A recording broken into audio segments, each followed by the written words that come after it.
de política fiscal. ¿Cuál es la diferencia entre eficiencia y eficacia? ¿Quién me puede decir? ¿O es lo mismo, eficiencia que eficacia? Si quieren levantar la mano y les doy la palabra. ¿Cuál es lo mismo eficiencia que eficacia? Adelante, Irving. Entiendo que la eficiencia radica en o llevar a cabo determinada actividad de la mejor manera en el menor tiempo posible. ¿Y eficacia? Implica que la actividad se haga cumpliendo todos y cada uno de los requisitos que se prevén, digamos, que surta y que dé los resultados esperados completamente. Pues sí, efectivamente, correcto.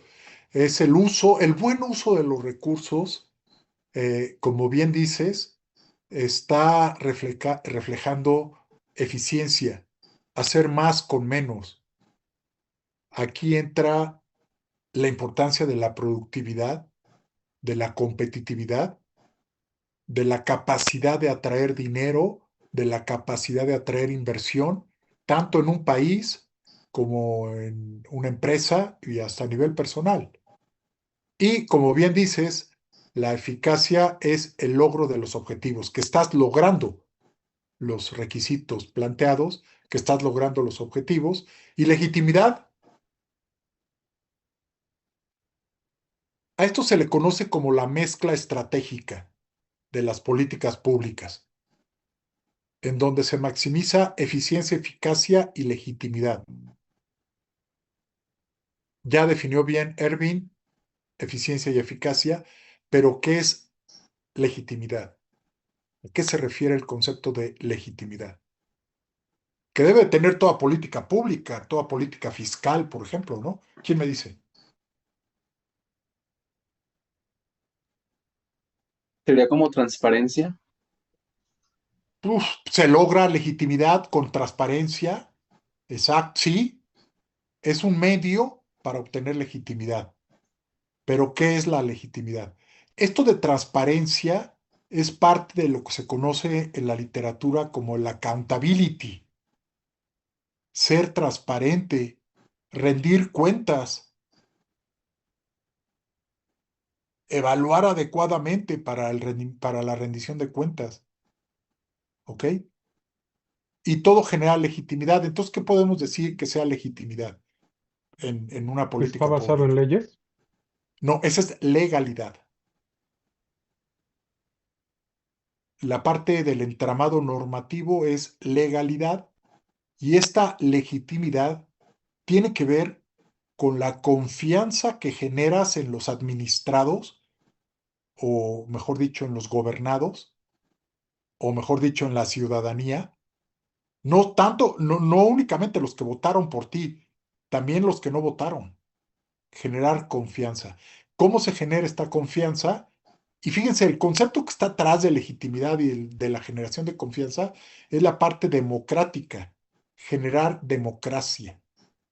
Pero no nos quedemos nada más con la definición de eh, griega de democracia, el pueblo, el gobierno del pueblo y para el pueblo. Eso es muy superficial. Lo verdaderamente profundo en la democracia es que los ciudadanos, los administrados, participen en la definición de los problemas, que son los que más viven los problemas, los ciudadanos, y que se definan las políticas públicas con base en esta participación ciudadana. Eso genera legitimidad. Para poder tener una política eh, pública legítima, necesitas invocar a la participación ciudadana. Fíjense, el sexenio de Peña Nieto, que fue la última reforma fiscal, entre comillas, del 1 de enero del 2014. Esa política fiscal que se había vendido como generadora de inversión, aumento en la recaudación, etcétera, pues en realidad no funcionó porque esa política no permitió la participación ciudadana en su diseño. ¿Quiénes fueron los que diseñaron esa política fiscal? Peña Videgaray, Nuño, que era el jefe de la oficina, y no dejaron que nadie se metiera. No permitieron que el Colegio de Contadores, que la Canacintra, que la Coparmex, que el Consejo Coordinador Empresarial, que las universidades se metieran para el diseño de la política fiscal. Por lo tanto, no generó legitimidad, por lo tanto, no funcionó. Entonces, es muy... ¿Y cómo genera legitimidad o quiénes generan los operadores políticos? Necesitas una operación política para hacer legítima una política pública. Fracaso de Vicente Fox. También ya tenía su reforma fiscal, pero cometió el error y ese error fue por este lado de mandar el documento de la política fiscal ya diseñada primero a los gobernadores y no al Congreso de la Unión. Y claro, cuando llegó al Congreso, pues ya la habían revisado los gobernadores y ya no quisieron verla, ya no se la autorizaron y le echaron todo para atrás. Entonces, es muy importante, ¿no? Esta parte de la legitimidad. Cualquier duda, cualquier pregunta, con toda confianza. Bueno, pues la economía mexicana es una economía globalizada, es una de las economías más abiertas del mundo. Tenemos 14 acuerdos de libre comercio. Pertenecemos al bloque económico más importante del mundo, que es Norteamérica.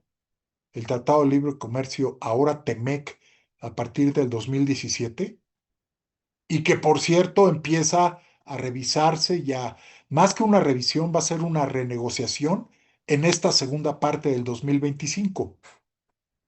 Y con todo lo que está pasando, pues se está metiendo mucho ruido en esta renegociación del TEMEC. Dice Ebrard que no hay problema, que se están negociando bien los aranceles, que todo va bien. Pero, pues con lo que hemos estado viendo, pues cada vez se tensan más la relación bilateral México-Estados Unidos, ¿no?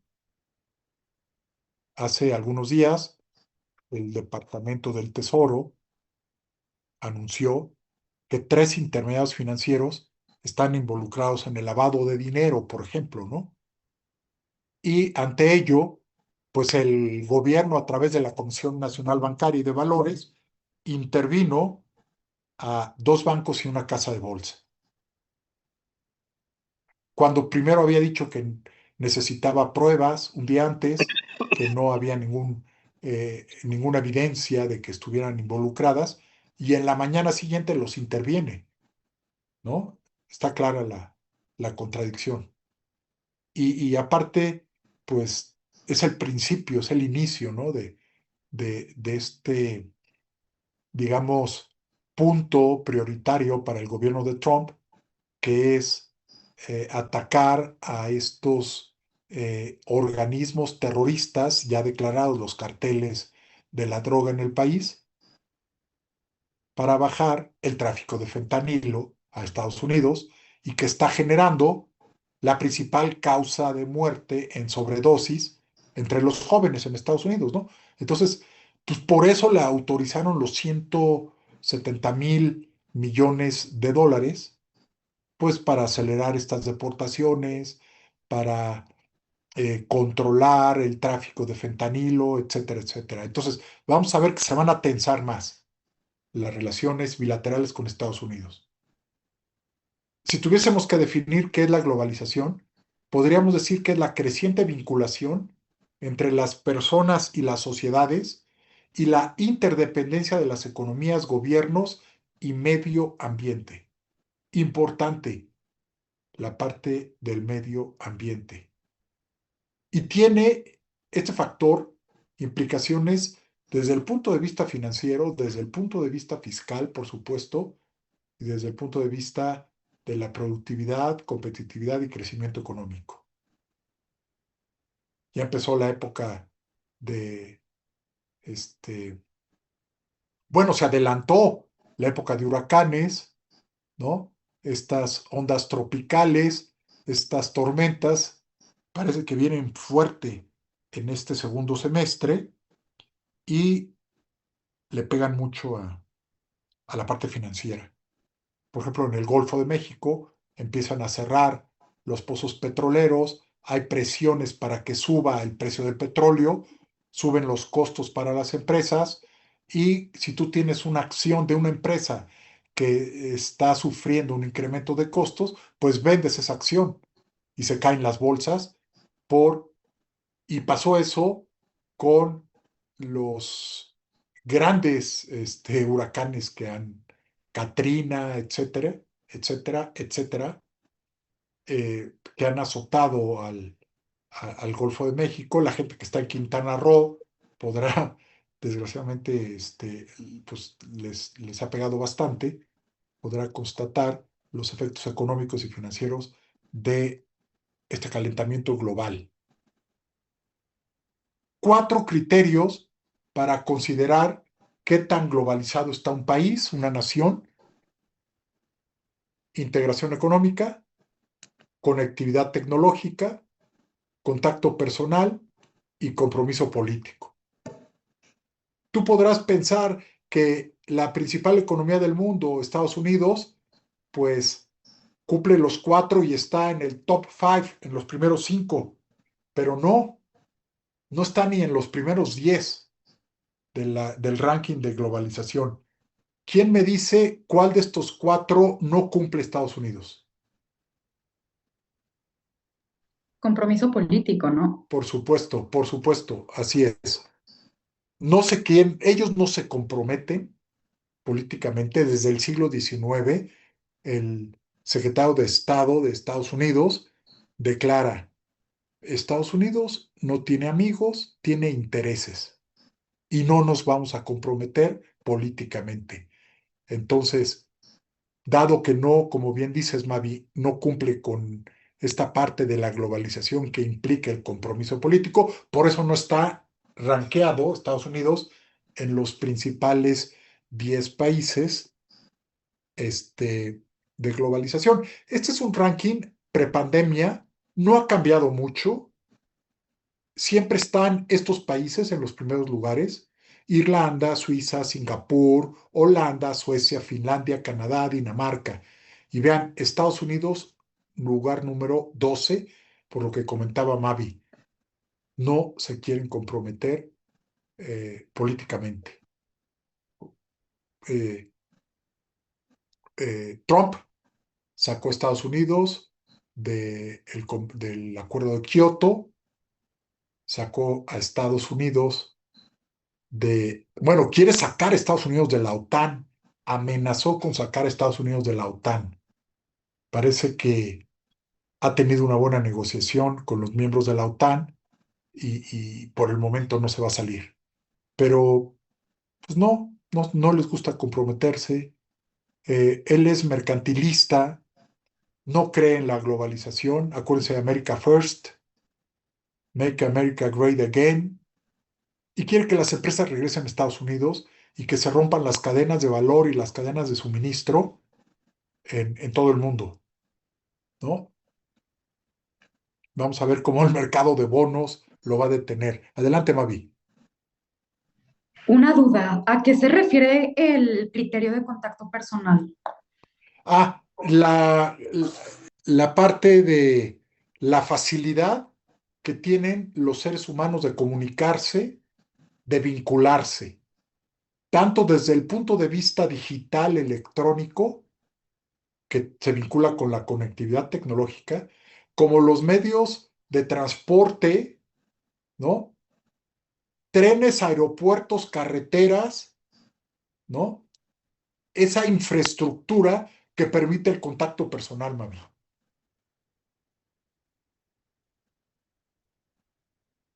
¿Ok? Bueno, este ranking y el más consultado es el que emite la revista, pues, internacional muy prestigiosa, Foreign Policy Magazine. Esto no ha cambiado, ¿eh? Siempre están estos primeros países en los rankings de globalización. No sé si tengan alguna duda, alguna pregunta hasta aquí, algún comentario. Eh, el primero, integración económica. Si tuviésemos que definir la integración económica, diríamos que es la extensión y la fortaleza de la vinculación del sector real y el financiero entre economías nacionales. Extensión y fortaleza de la vinculación. Como les decía, el bloque más importante es el bloque de Norteamérica, Canadá, Estados Unidos, México. Somos el principal socio de la economía más próspera del mundo, de la más grande, del mercado en donde todos quieren vender y que pues esa ventaja comparativa que tiene Estados Unidos, bien que la ha sabido explotar Trump y la va a seguir explotando. Primero los aranceles, y si no negocias conmigo comercialmente, no te quito los aranceles. Ese es su estilo, ¿no? El golpe y luego negociamos. El golpe y luego negociamos. La integración económica es parte de la globalización, por supuesto. El sector real se refiere a la producción y venta de bienes y servicios y la contraparte pues, es el sector financiero, en donde está el intercambio de activos y en donde destaca este mercado, como les había dicho, importantísimo, el mercado de bonos. Los gobiernos acuden al mercado de bonos, al mercado de capitales. Acuérdense que nada más hay dos mercados desde el punto de vista financiero. Está el mercado de dinero y el mercado de capitales. El mercado de dinero son todos los instrumentos a corto plazo. Y el mercado de capitales son las acciones más los instrumentos a mediano y a largo plazo. ¿Quién me puede decir cuál es el producto financiero más popular del mundo? Más querido por todos, más deseado, más comprado a nivel mundial. ¿Cuál será el Lo- más popular de todos?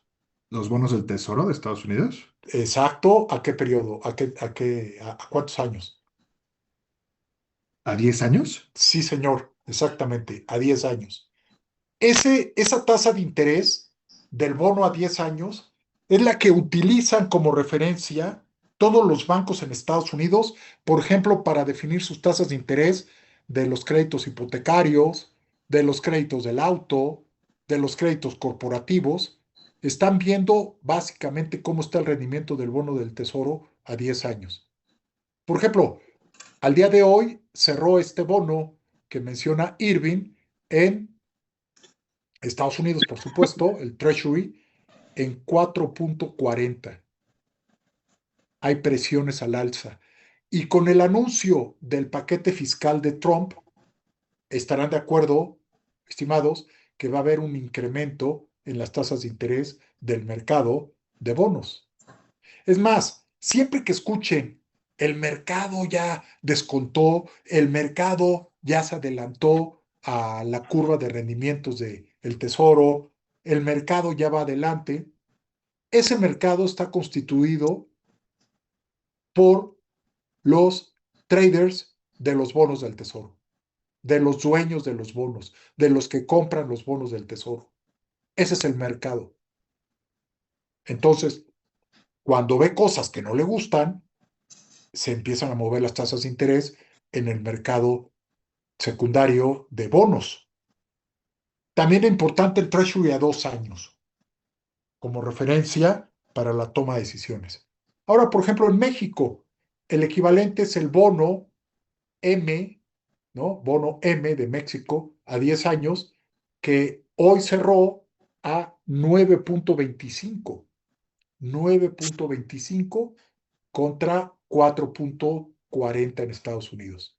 Por ejemplo, los CETES a 28 días cerraron en 7.9% hoy. Y la tasa de interés en Estados Unidos, ¿en cuánto está? 4.25, 4.50.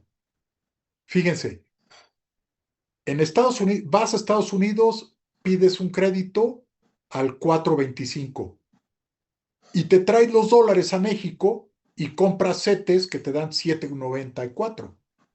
Buen negocio, ¿no? ¿Quién me dice cómo se llama esto? Este fenómeno muy socorrido, muy utilizado por los intermediarios financieros. Te endeudas en Estados Unidos, perdón, Carry trade. el carry trade, exactamente, Gustavo, el carry trade, el acarreo del dinero, pides prestado al 4.25 en Estados Unidos y te traes los dólares, los cambias a pesos, inviertes al 7.9. Negociazo, ¿ok? Entonces, pues ahí están los dos circuitos, el circuito real y el circuito financiero. Me quedo hasta esta lámina, les envío el material al chat ¿cómo se llama? De WhatsApp, en donde les puntualizo en esta lámina que los flujos comerciales tienen que ver con la cuenta comercial, exportaciones, importaciones. Vamos a ver lo que se conoce como la ecuación del ahorro nacional, que está explicada en uno de los videos. Y vamos a ver que el déficit del sector privado tiene el ahorro o déficit del sector privado, tiene que compensarse con el déficit del gobierno y con el déficit externo, con la cuenta corriente. Nos vamos a meter a la cuenta corriente y vamos a ver cómo el déficit en la cuenta corriente comparado e influido con el déficit fiscal, con el déficit del gobierno, se conoce como los déficits gemelos y que están estrechamente vinculados. Fíjense que cuando dos países están negociando, perdón, están comerciando, los índices de inflación tienden a igualarse. Hay una convergencia en las inflaciones, precios similares entre países y hay movimientos sincronizados de los mismos. Aquí entra un concepto que se llama la paridad del poder de compra. Y cuando dos países comercian, se tienden a igualar los precios. Y la variable que iguala los precios entre dos países que comercian, ¿cuál es? ¿Quién me puede decir? ¿Cuál es la variable que se mueve para igualar las inflaciones entre dos países? Irving. Estaba pensando en la canasta básica, pero no, porque ese es local, ¿no? O sea, comparas las dos canastas. Ah, Por sí, ejemplo, ok. comparas la canasta de Estados Unidos con la canasta de México. ¿Y cuál es la variable que iguala los precios de las canastas? Que se La demanda mueve. agregada. No, digamos que la demanda agregada es el gasto de toda la economía. ¿El tipo de cambio? Tipo de cambio. Sí, el tipo de cambio, Mavi, claro. Entonces, si a ver, un ejemplo para terminar el día de hoy. Hagan de cuenta que un cuaderno aquí en México, en Office Depot, cuesta 30 pesos, por poner un número. Y el mismito cuaderno en Office Depot Miami cuesta $3. El mismo cuaderno. Entonces, la canasta de bienes se reduce a un cuaderno. Irving, lo que decías. Díganme cuánto es el tipo de cambio equilibrio. Si se está comerciando, nada más este bien. Aquí en México cuesta 30 pesos el cuaderno y en Estados Unidos cuesta $3. ¿Cuánto debe ser el tipo de cambio de equilibrio? 10 pesos. Claro, 10 pesos. Ese es el tipo de cambio de equilibrio. 10 pesos. Si el tipo de cambio está por arriba de 10 pesos en un momento dado, se dice que está subvaluado el tipo de cambio. Si el tipo de cambio está en 8 o en 7, está sobrevaluado. Ese es el concepto. Entonces, cuando les digan, no, que el tipo de cambio está sobrevaluado, primero pregunten bajo qué criterio. En nuestro ejemplo, el criterio es el cuaderno. Existen en los pisos financieros otros criterios que seguramente han escuchado. Por ejemplo, el índice Big Mac. ¿Cuánto cuesta una hamburguesa Big Mac en la Quinta Avenida en Nueva York? ¿Y cuánto cuesta esa hamburguesa Big Mac en Minatitlán, Veracruz? Por poner un ejemplo. Comparas los dos precios y llegas a un tipo de cambio, de equilibrio. Eso lo utilizan mucho los traders. Ese criterio se utiliza mucho en los pisos financieros.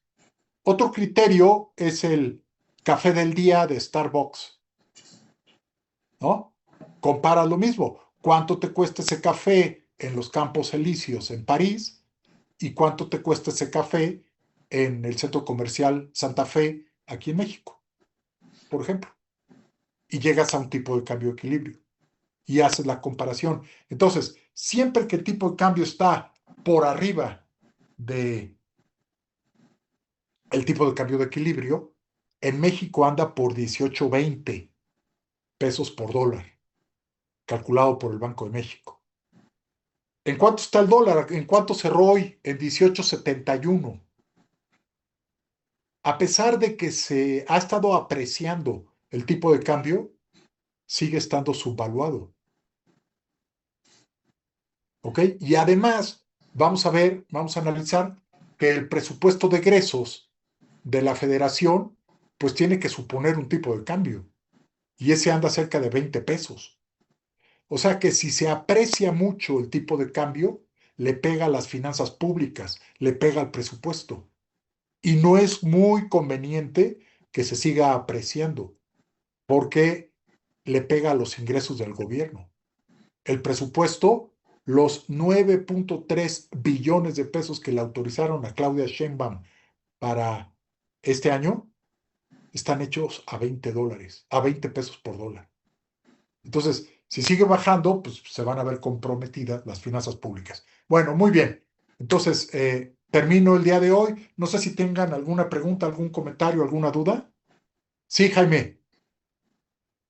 Bueno, mis dudas son un poco más sobre las actividades que tenemos que subir para el próximo lunes. Entonces, si alguien tiene alguna duda de la clase, puedo esperar para no cortar el ritmo. No, no, no, no, no. Adelante, lo que quieras. Ya llegamos al tiempo. Gracias. Nomás para confirmar, la actividad que es la de Open Class va a ser la de las dos noticias, ¿verdad? Es Ahí la las Open, vamos a subir. ahí en PDF, Ok, ¿verdad? Y en el chat de WhatsApp que ya abrió Pedro, Jaime, sí. tus mismas dos noticias las subes en PowerPoint. O sea, el formato que yo voy a subir al rato, les voy a mandar el formato por WhatsApp. Ok, de Antes acuerdo. de lunes a las 19 horas. Antes de lunes a las 19. Si quieres subir tus dos noticias mañana temprano, o el viernes, o el sábado, o el domingo, adelante. Nada más que no pase de lunes a las 19 horas. Ok, de acuerdo. Y entonces la otra actividad, la de la lectura, Ah, esa va a ser en parejas. esa va a ser en parejas. Vean, ya pónganse de acuerdo. Y las instrucciones están ahí en el aula virtual.